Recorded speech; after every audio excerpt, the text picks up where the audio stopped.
Hello everyone.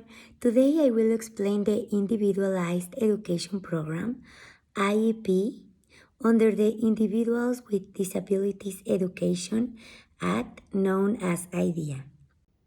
IEP Process for New Families by Claudia Ruiz for Grand Canyon University.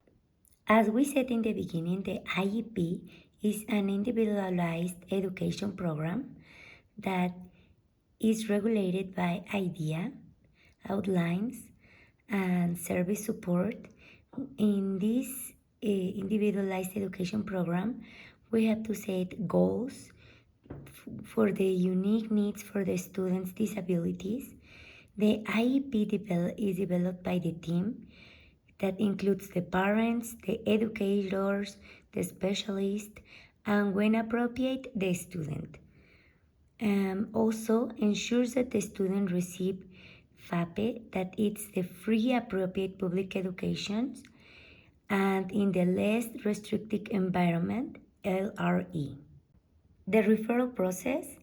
The referral can be made by the parent, the teacher, or other professional that work with the student.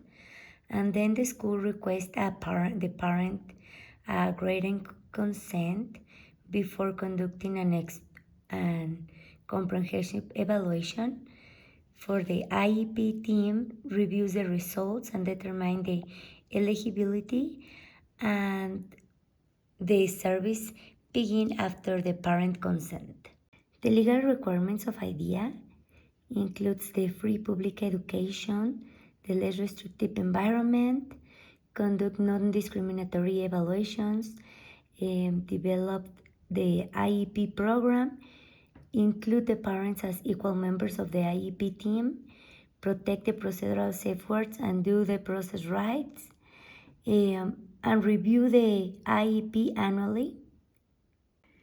We also have to identify the disability categories, and we have 13 disability categories, and the IEP team must determine which one of that it's the one that the child is in there.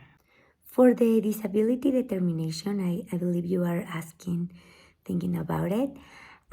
We have to ask ourselves two questions. Does the student have a disability? Does that disability affect the student's academic or functional performance to such and requires special education services? If the answer to both of these questions is yes, the student is considered eligible for special education services. You must be thinking, who's the IEP team?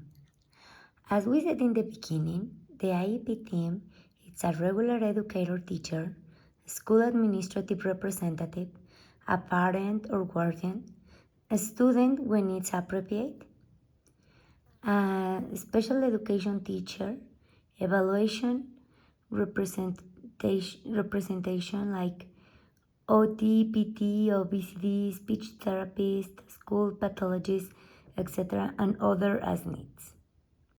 And all of them work together so they can make an IEP plan and set your goals each year.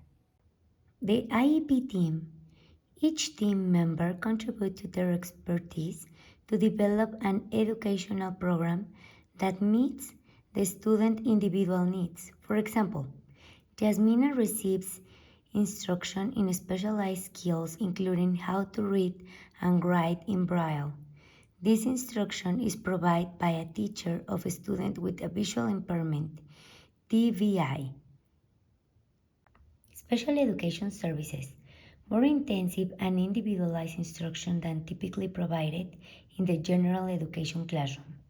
Especially designed instruction that meets the unique needs of a student with a disability in areas of academics, functional and behavioral skills, and or secondary transitions, provided by an educational professional with experience in individualizing and intensifying instruction, progress monitoring, and data-based decision-making.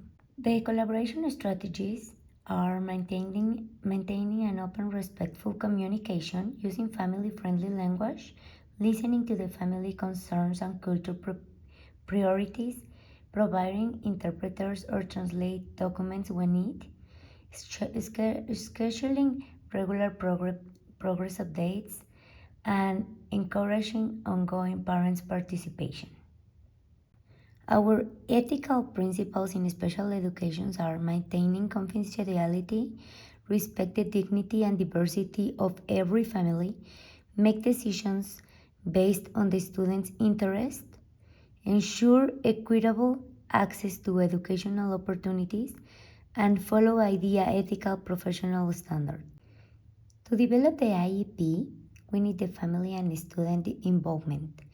Parents and students can share strategies that the IEP teams use it to develop goals, accommodations, services for the student districts and needs.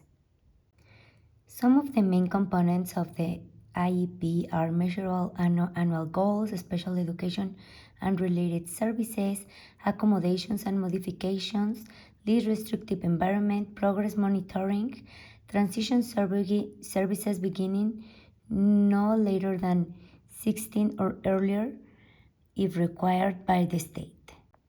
Aligning the IEP to the student needs. Every part of the IEP must be consent to the student's unique needs identified during the evaluation. The goal, services, accommodations, and placements should work together to help student success. The general education curriculum and make meaningful educational progress. References. Thank you. And thank you, Dr. Wallen.